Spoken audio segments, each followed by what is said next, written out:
Time now for The Undiscovered Self on kfugradio.com, our weekly show in which we highlight some of the greatest music you may never have heard before. Now, ordinarily we feature local North Coast music on The Undiscovered Self, but this week we have something special. Richmond, Virginia's Lobo Marino, the duo comprised of musicians Lainey Sullivan and Jamison Price. Lobo Marino are currently making their way down the West Coast as part of their summer tour, and they contacted us and asked if we ever feature live music on KFUG, and we answered, why yes, of course. So earlier this week, Lainey and Jamison came in, set up the harmonium and kick drum, and blew us all away, not only with their music, but with their crazy fun, positive vibe. As cheesy as it sounds, by the end of the night, we here at the FUG had not only featured some great music, we'd made some new friends. So here on tonight's Undiscovered Self is the hour we spent with Lainey and Jamison, Lobo Marino's music on KFUG. KFUGradio.com. KFUG, it's 1 minute after 8 o'clock. We have something special happening in the studio this evening. We have a duo from Richmond, Virginia, collectively known as Lobo. See, I'm trying to say it's Marino, but I don't want to say it like that. I want to say it the way you say it, Lainey. LoboMarino. See, that's just too classy. I can't do that. But I don't know if you've caught on to this yet, but you're in Del Norte County, not Del Norte County. So that kind of stuff's sort of And lost. it's Lobo Marino. Oh, yeah, there you go. Like Dan Marino. Exactly. Lobo Marino here in the studio on tour. In the midst of a tour, are you guys like 80% through the tour? We're almost done. Well, I don't know. It's never probably going to end. It's Just gonna keep The never-ending tour. It's never ending. We will speak more shortly, but first, we're just going to get into the music. This is Lobo Marino live on KFUG.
I like that song. I've been playing that song actually all week from your video.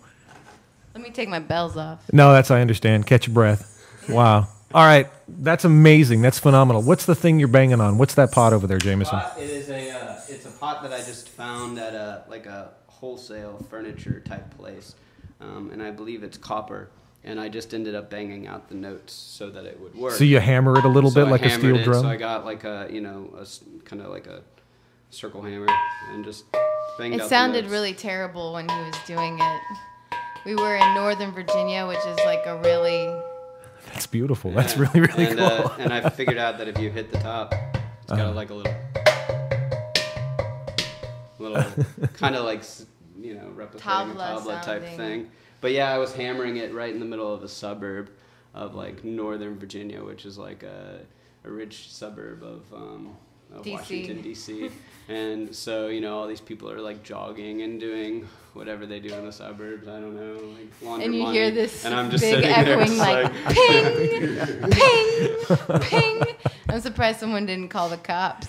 That's really, really cool. See, I was thinking, oh, wow, what a great piece of ethnic, music, making, I don't know, an incident. You just made it yourself. Well, it's inspired by the hang, which is like it's sort of an inverted steel drum that looks like a UFO and has a drone on the top. And this nowhere close replicates it, but it ended up, because the inspiration was there, it ended up becoming a whole new instrument from that.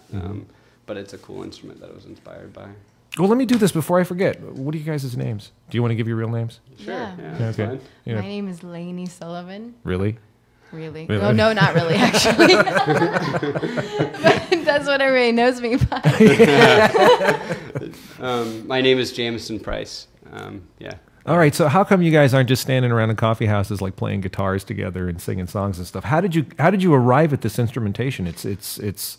It's all over the place, and the harmonium is beautiful. Well, this is an evolution. We did sort of start off like guitar and like sort of very straightforward. She played accordion and I played guitar, but we started writing when we went to South America. We moved, or at least traveled, to South America for a year, and we traveled around different countries throughout South America, and we only traveled with, I had a guitar and she had an accordion, and so we ended up writing our first album, which is Keep Your Head Up, in South America while we were there. And when we came back to the States, we sort of had more of an American roots with like Latin American sort of influence sort of thing going on, but it always maintained its sort of experimental poppy approach. And then as time sort of progressed and as bands do, sort of like evolved our sound, and so we've changed now to her playing harmonium and me sticking to more percussion. Jameson bought me the harmonium for Christmas last year, and it was just really easy to start playing because you still have the left hand doing the air and then the right hand playing the keyboard, and so it was just easy to progress to that, almost easier than the accordion because it's more manageable in the air that it gives you, and you can sit and play on the whole like sitting and playing versus standing and playing thing.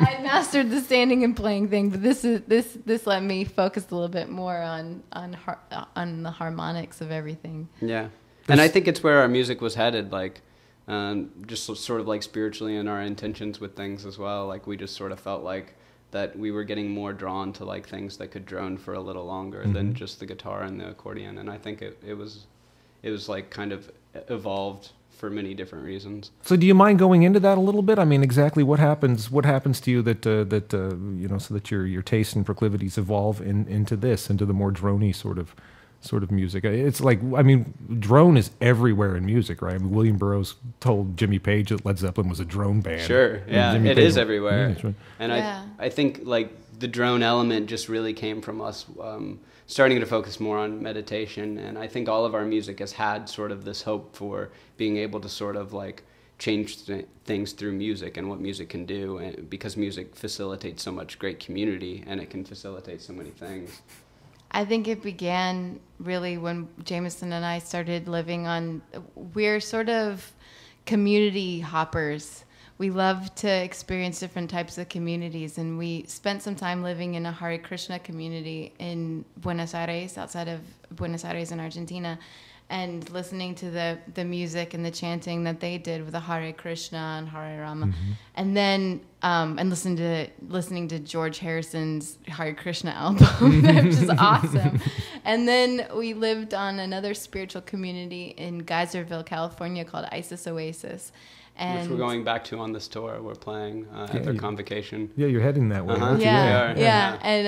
And we started looking inward a little bit more.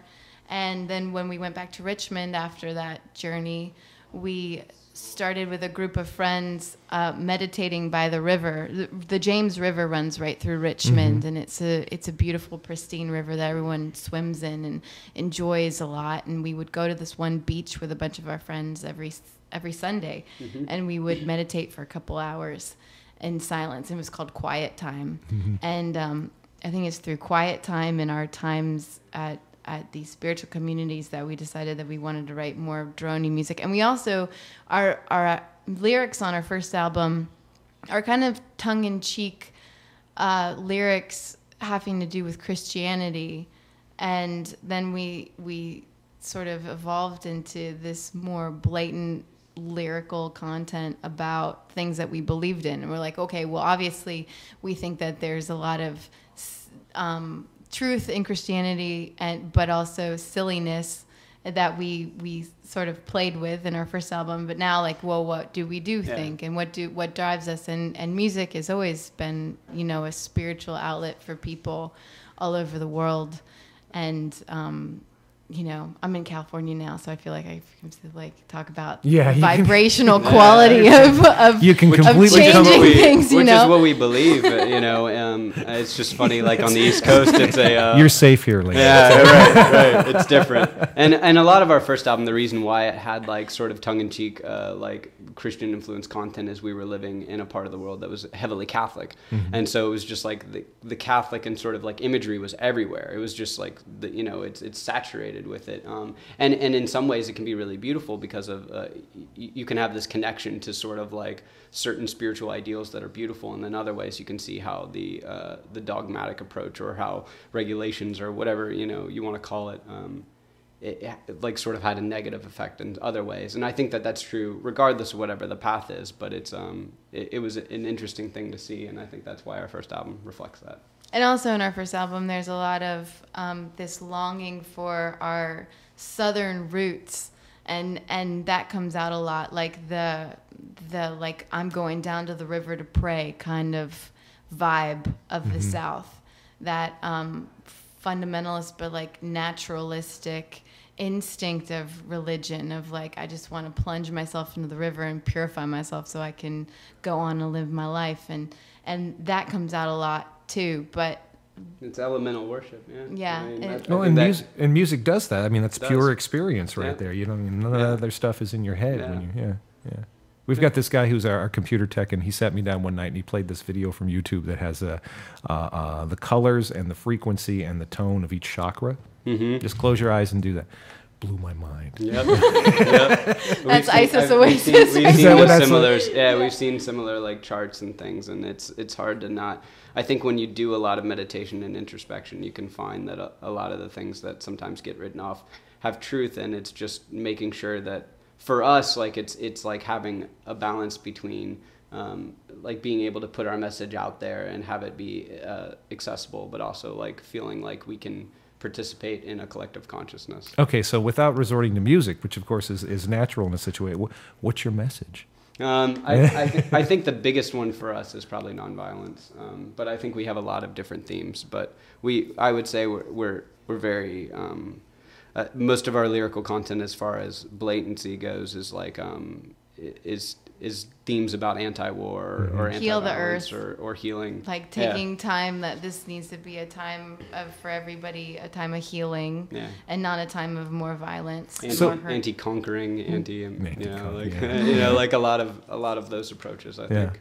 So that I haven't had time to sit and listen to the lyrics completely with Celebrate, but is that what Celebrate is about? I mean, exactly. What was it? They say the war is over, your sons are coming home. It's sort of a tongue-in-cheek thing, like they say the war is over, they say your sons are coming home, but whether or not the politicians say that the war is over and that it's actually over, that we need to take this time and we need to celebrate that no matter what destruction we've done to the earth, that it's still here and facilitating our life, and that while it still is facilitating our life, that we need to honor it and take the time to like right the wrongs that we've done to it, you know, so that we continue to live. And that we have time, that we can, you know, that we have to celebrate within that we have to celebrate the things that we've done correctly as a species, or we're never going to evolve into a better species.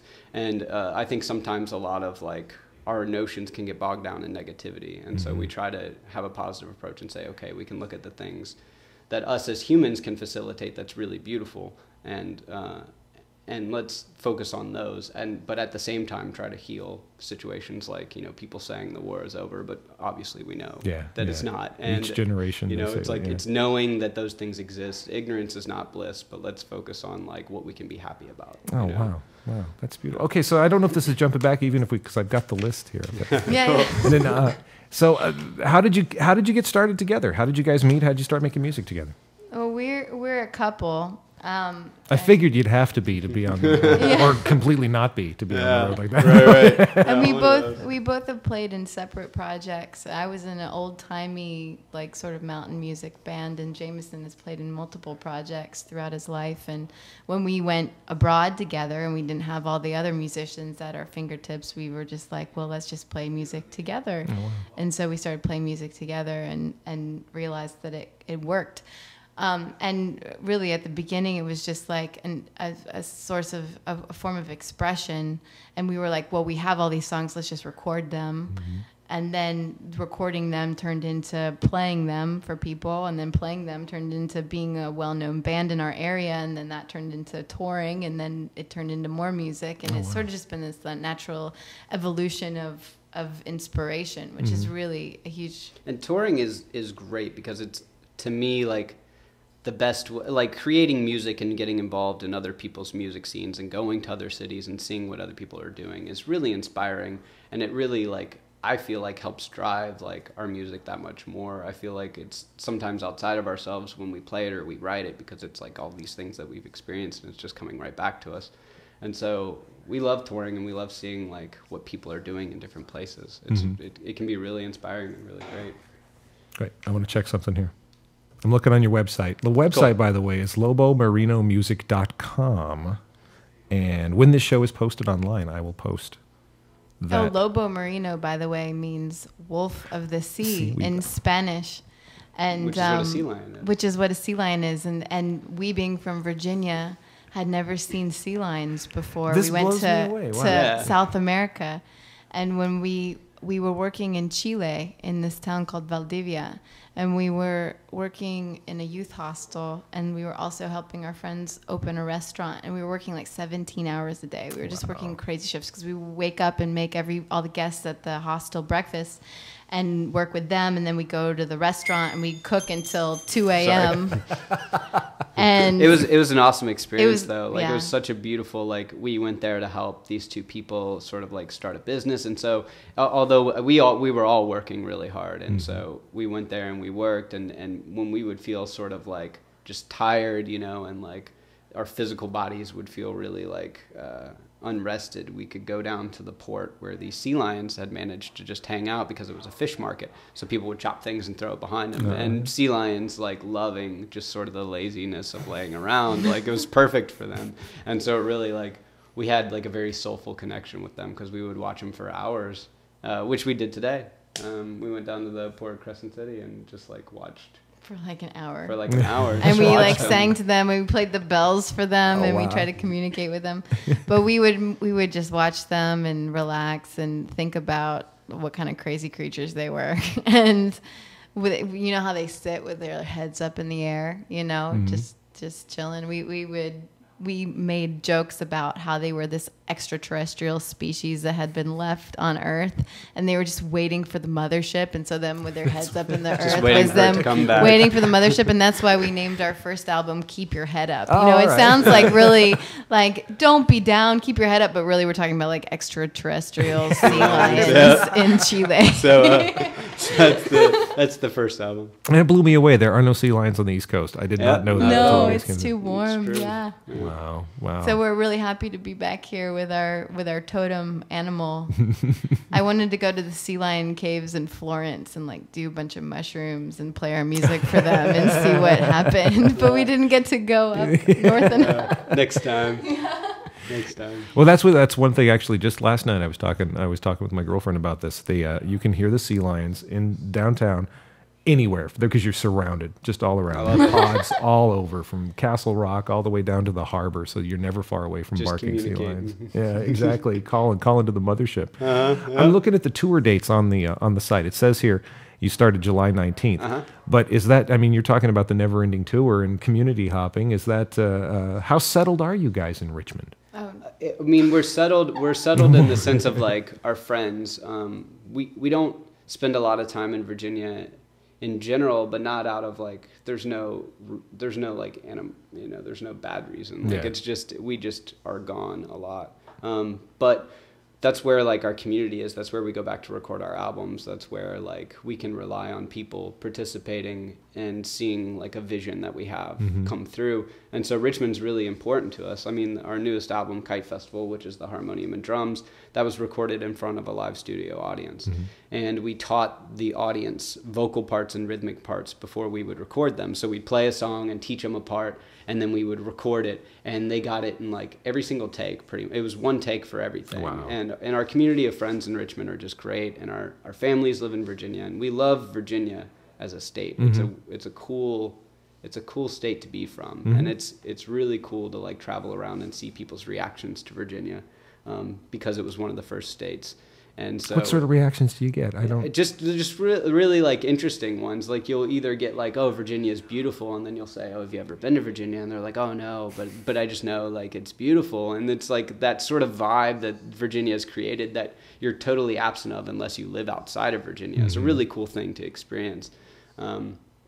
And so we love being from Virginia, but as of right now, we don't really spend much time in Virginia. I think California has the same thing, but it's not positive. Oh no, California has it for sure. Seriously, really? Everybody dreams of California. Still? Yeah. I thought it'd become like a I think you have to cliche. get past the Mississippi. Like, okay. I'm sure like if you go like certain distance, there's probably some jealousy type things going on. But once you get past the Mississippi, everybody can acknowledge, okay, California's really, really pretty. It's It's great. great. Stuff So going like, on. I think that and everywhere has, I mean, the border states of Virginia wouldn't say that to us. That's the funny thing. When we go toward to North Carolina, it's not like North Carolinians are saying like, Virginia's a beautiful state. They're not really saying that because they've been there and they know that it's like pretty much like their state. Like it's not much different. It's like just a little to the north. Yeah. I've been to Virginia. It is a beautiful state. It is a beautiful state. Yeah. So I'm looking at the tour too, and I'm seeing what's going. So is it actually wrapping up at the Convocation at the ISIS Oasis in Geyserville? No, it's kind of a work in progress. Yeah. We had to tour back to Virginia. I was wondering about that because you come all the way out here and then it stops in So, Geyserville. We just haven't booked it, and we're just being kind of lazy right now about booking things and just doing it like 2 weeks I mean, look at how out. far we got. Like the list is huge. And Yeah. So we worked so hard on that list, and then I think by the time we got to maybe like Oregon, we just like hadn't. The road caught up with us. We just hadn't we didn't realize like, oh no, it is like September, and it just caught up with us. You guys are playing every day. It looks here. Yeah. We play every single day. Oh wow. And it's interesting if you to put in perspective what our life is like right now. We have a blog that on Tumblr that's just photos of every single place that we sleep every single night. Yeah, I saw and that. because I wanted mostly my mom, to see what my life was like, because it's so disorienting sometimes to wake up and you're just like, where the hell am I? Like, really cool what too. state am I in? Where is my life? Like, how old am I? Like, who am I? How long does it take to get your bearings in the morning then, like that? Like we've just got 5 used seconds. to it. Yeah. but Cognitive there's dissonance. that like first moment of consciousness where where you're am just I? like adjust. And like last night we were in Brookings, and I met this guy. I was just at the bar that we were playing at, drinking a beer after our set, and this guy started talking to me, and I was like, "Where are you from? Why is everyone from Brookings, from another country?" You know, because he had an accent. And he's like, "Oh, I'm from Belgium." And I started talking about Burning Man, so that sort of opened up our conversation ability. Yeah, he had just been to Burning Man. And I was talking about how we just have to find places to sleep every night. And he was like, "Well, I have this hotel room that I got to like treat myself because I think I broke my tailbone and it's painful to sleep in my car." And so we just slept in this Belgian guy, Dimitri's his motel extra room. Floor space in the motel room. It was awesome. And those sort of things, like, I love the hospitality of strangers. I think that's one of the best things about tour is that you can get so jaded hearing from other people that are our own kind, our own species are negative and sort of out for, their own kind, survival of the fittest. But when you're on tour and you're dependent on so many people's hospitality, it really challenges that notion of people not, trying to look out for one another as a species. And I think it's a really cool thing because you can see human compassion and you get to directly influence it. And all of a sudden when you can count on your hands, or you can't, count on anything that you have anymore, the number of people that have helped you versus the number of people that have been negative to you, really changes your perspective about of all those ideas that you did have before about mankind being, evil or whatever. It's, I think that we're very good and we have really good intentions. We have to focus. Wow. That's remarkable. Yeah, because I would get wrapped up in the negative real quick, and that's cool. It's hard too when you have to be so dependent on people, Yeah. Really, that doesn't make you hate them more? That's no. I think the majority, and that's what I mean, is I can seriously probably count on one hand, maybe get to the second one, the negative encounters we've had from touring, and we've probably played 300, 400, 500 shows as a band all together, but I can endlessly count amazing people we've met that have just been super kind to us for no reason other than hearing our music and being inspired by it, which is it's a good thing. It feels good. Yeah. Okay, well, I want to hear some more music, and I want to play. We've got some things here that are actually tracks from albums. I'm going to get my computer playing along because it'll mess with me. All right, but I know we hadn't talked about this. Is there any way I can talk you guys into playing live some later on in the hour too? Yeah, sure. Yeah. Because it's really beautiful. It's a lot of fun to hear it. It's cool in the headphones. So. Cool, good. Cool. All right, good. Let's stop this. This is so. Do you want to talk about this track? This is the what is the? It is number 6, right? Yeah. Yeah, this is a song called Down Children Down. Mm-hmm. And it's off of our first album. So this is the song we wrote while we were in South America. We wrote the lyrics to this when we were living in Bogota, Colombia. And we were staying in a friend's house, and across the way you could see on top of this mountain, there's this giant statue of Mary. And it's a lot of the lyrics are written sort of to that giant statue of a Mary. Mm-hmm. And some of it are supposed to be like a lullaby, but it's a song about death. Some parts were written I had a friend pass away, and it was sort of a combination of that feeling with where we were and the influence of everything. And Jameson being like, "If I die, I want you to fill my body full of apple seeds and bury me in the ground so an apple tree comes up." Yeah, that's beautiful. That's much better than just being locked in a box and buried someplace, disposed of. Right on. All right, well, let's listen to it. This is it's Down Children Down. Is that the title? Yep. I said it Down Children Down. And the name of the disc I'm holding here in my hand is Keep Your Head Up, and all of Lobo Marino's discs you can get directly from the website, correct? Yeah. Yep. Yeah, cool. If you just go to music, you can see where all of our stuff is donation based, so you can name your own price for whatever you want to download. Wow. It's LoboMarinoMusic.com, and here they are from the album Keep Your Head Up.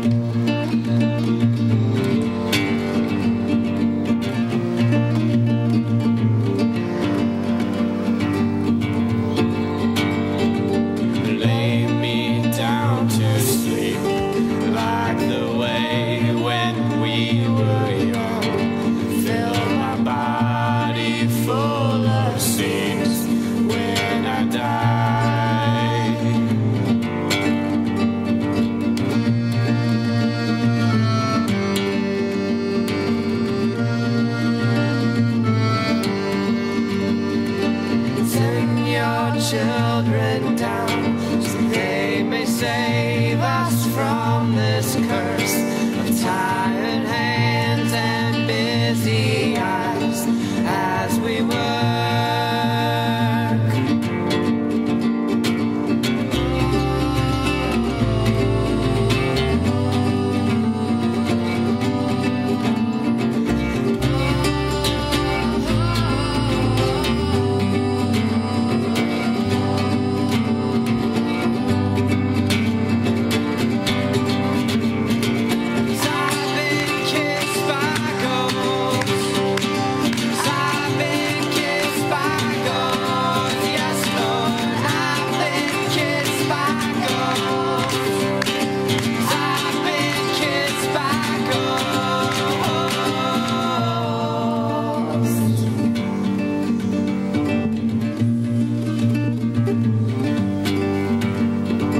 Tied your ashen knots around the bend.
I have the strangest feeling.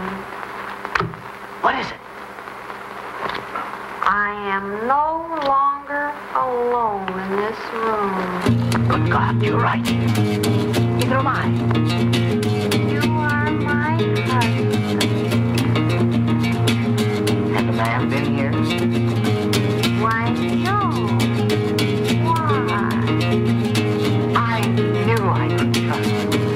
Now can I put the king on the queen?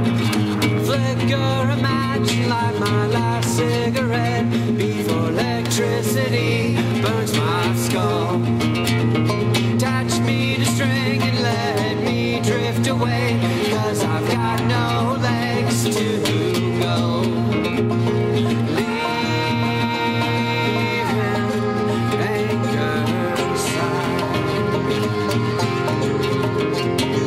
Batten down the sails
Okay, what was that?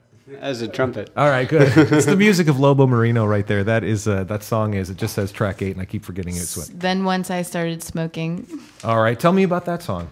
Well, okay, so we were living in South America, and Lainey is a smoker. She's from Virginia, so she'll smoke sort of cigarettes occasionally, and so she was smoking in South America, and this was still fairly early in our relationship, so I was like, oh, I'll try smoking too, I'll try this tobacco thing. I'm not like born and raised from Virginia, but maybe I have enough in me, and so I started like smoking cigarettes with her, but it didn't really hold. It didn't it didn't, and so.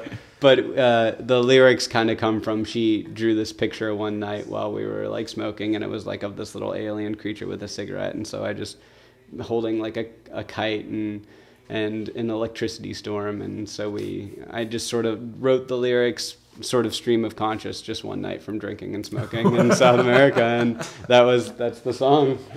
That's Tom Waits' approach too. Yeah, exactly. Now, just technical things, because I'm curious about this. A musician and the musicians listen to the show this will become when I go back and cut up the recording. How do you record?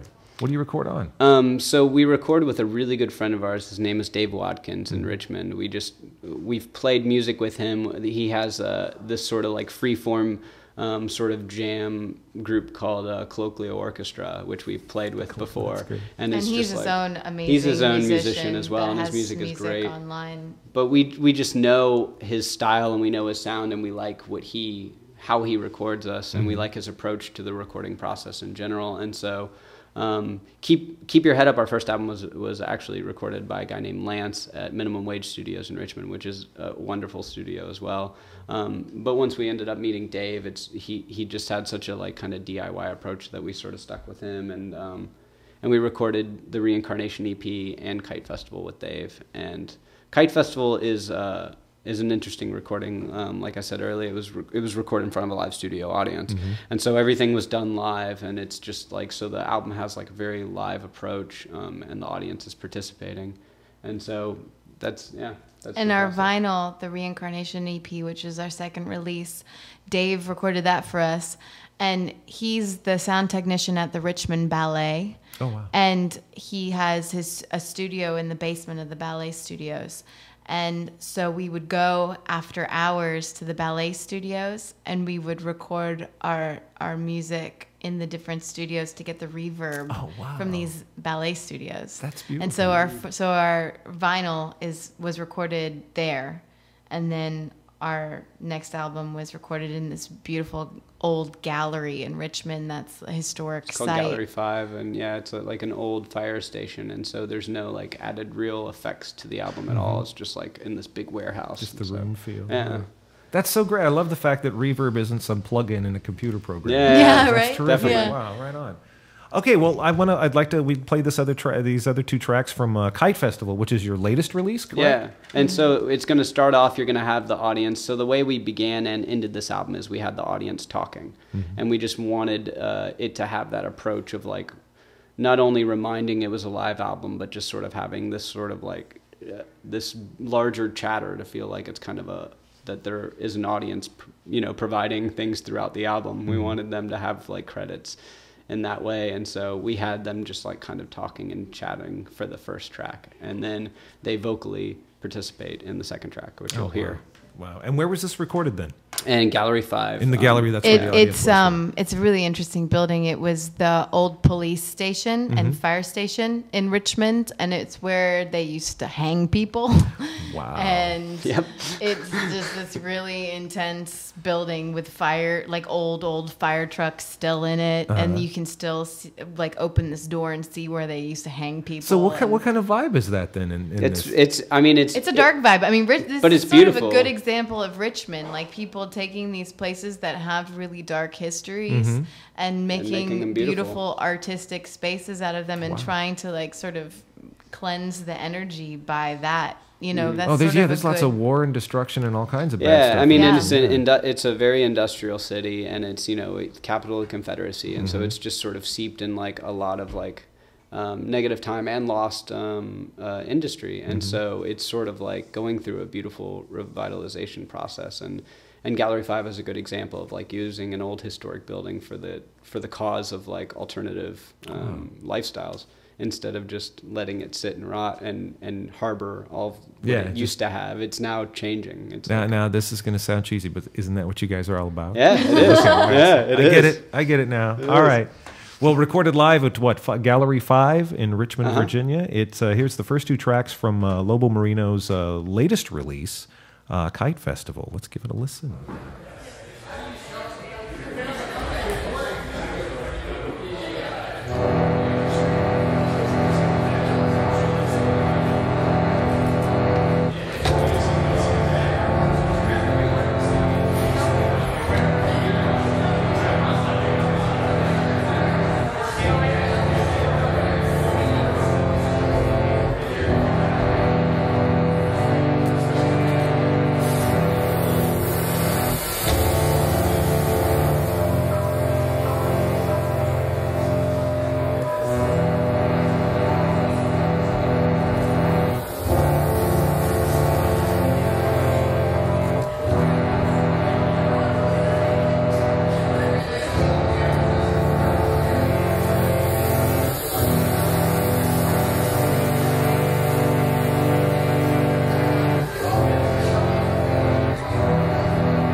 when we were young. And these walls hold your hand when you fall over the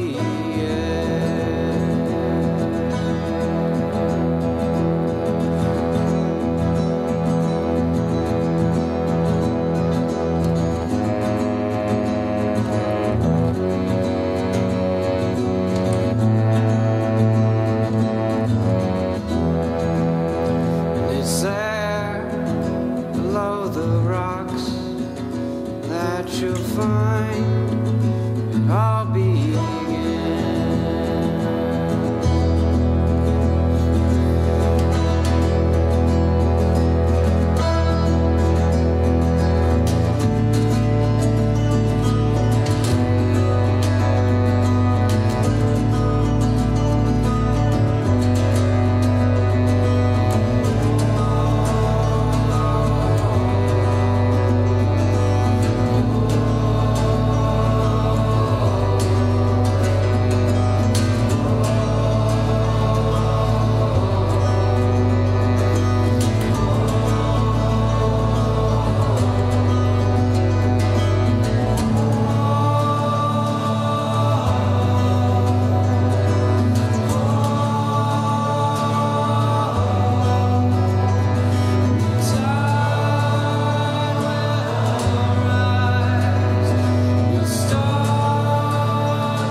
KFUGradio.com. KFUG, three tracks right there from Lobo Marino's latest release, recorded live in just a very functional building in Richmond, Virginia. It sounds like, and the audience there and throughout the CD, I guess, is basically another instrument. They sound great, don't they? They do. They're really, really good. And you didn't have to pay them or anything. No.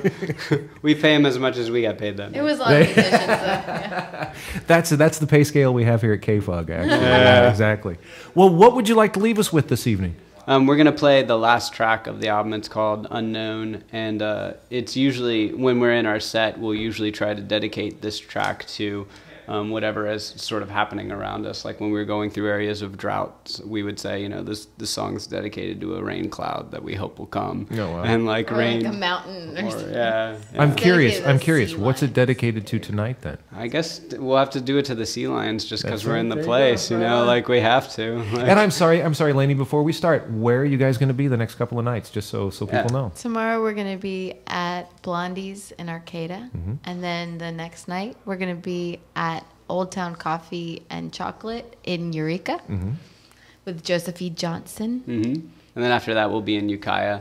And then after that, and Ukiah Brewing Company. yeah, we're booking kind of some shows in the process right now. We have Chico in there. Check our somewhere. website. Yeah, we'll update it. As long as you keep a couple of steps ahead of Yeah, yourself. that's exactly. Yeah, right. All right. Well, thank you for stopping by tonight, Thank man. you It's for been having us. it's been magical talking to you, and thanks for the music. We will Yeah. play this Yeah, all over. great. and- Great. Thank you and for ta- having us. And just one more time, the website is LoboMarino, and I want to spell Marino. It's Marino, LoboMarinoMusic.com. You can download, you can purchase and download albums or individual tracks, and you can see the videos you guys have done. And Yeah, we did them all ourselves, all those videos. Yep. now there's the two. Have you done other videos? The two that I saw, right? We've done So a we've lot done of it. videos. We did 2 videos actually from like some of those tracks, like Golden Flea, which was like Did you the see second the one track where we're you heard. naked? No, I didn't see that. we, There's we filmed that when we were building a teepee in the mountains of Spain. We kind of ended up living or working on this sort of like pseudo community for a little while, and we built a teepee, and we just figured it would be, so we got naked and filmed a music video. seemed like the thing to do, right? But you don't really see much. Like you see my butt. That's about it. Like And a little bit more, but Yeah. we're not gonna.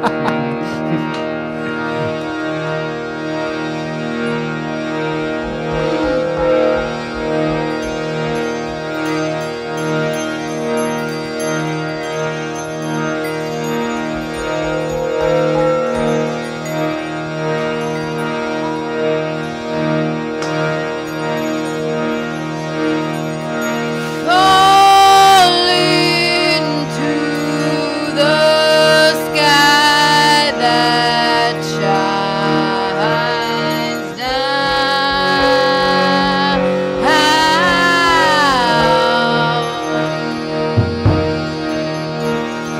Fall into the light that shines down.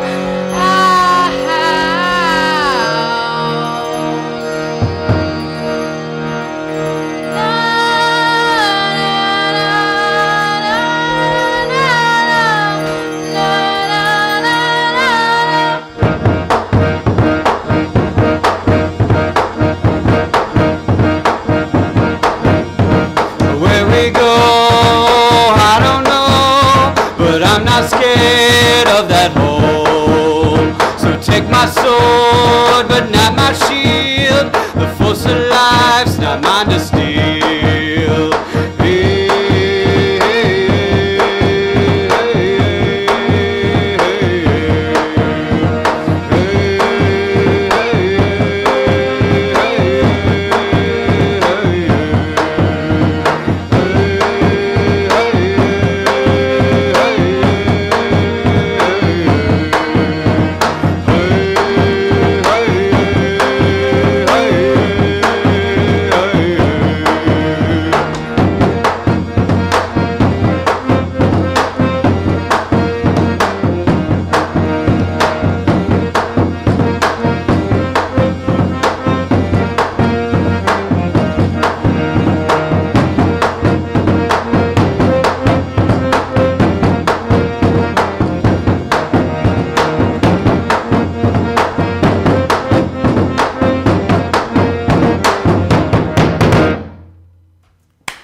The music of Lobo Marino featured this evening on The Undiscovered Self on KFUGradio.com. If you'd like to find out more about Lainey and Jameson's music, you can do so, of course, on Facebook. You can follow them on Tumblr and see the photo essay they've put together of places they've slept on tour.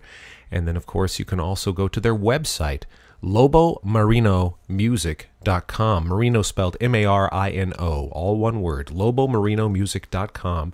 Check out tour dates, info, get some press stuff, and of course, purchase their fine music. You've been listening to The Undiscovered Self. Happens every Friday night at 8 o'clock right here on kfugradio.com.